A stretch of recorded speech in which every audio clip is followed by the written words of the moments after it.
बघा काही नाही, सोपं आहे. रेखावृत्त गेलेलं आहे, हे विषुववृत्त गेलेलं आहे, बरोबर. ही आलेली आहे पृथ्वी, बरोबर. यासोबत लक्षात ठेवा, जेव्हा हे मकर वृत्त आहे आणि हे कर्कवृत्त आहे, कर्कवृत्त, विषुववृत्त आणि हे मकर वृत्त, हा एक. त्यासोबत लक्षात घ्या, इथे आपल्या भारताचं स्थान आलेलं आहे, ठीक आहे. हा आहे तो इंडिया. म्हणजे यामधून प्रश्न बाहेर पडतो म्हटलं तर कसा पडेल, का भारताचं स्थान कोणत्या वृत्तावरती आलेलं आहे, कोणत्या कर्कवृत्तावरती आलेलं. एक, किंवा भारतामधून कोणतं वृत्त गेलेलं आहे, कर्कवृत्त आलेलं असतं एक. त्यासोबत लक्षात घ्या, आणि जर आपण समजा म्हटलं तर पृथ्वीचे दोन भाग कोणत्या वृत्ताने केलेले आहेत, पृथ्वीचे दोन समान भाग, तर बघा आलेले असतात. हा 0 डिग्रीवरती आलेला आहे. कर्कवृत्त हा 23 डिग्रीवरती आलेला आहे. उत्तर 23 डिग्री दक्षिण, आलं लक्षात.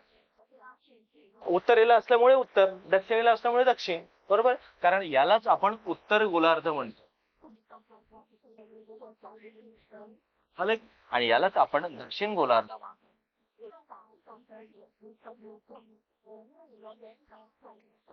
कळलं आता बेसिक मध्ये, ठीक. म्हणजे भारत कर्कवृत्तावरती आलेला आहे.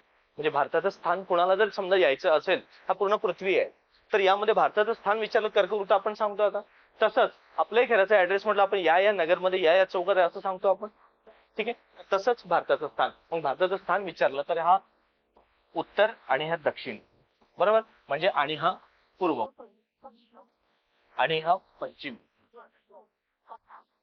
म्हणजे आपण जर समजा भारताचा आज स्थान विचार केला आपण, तर बघा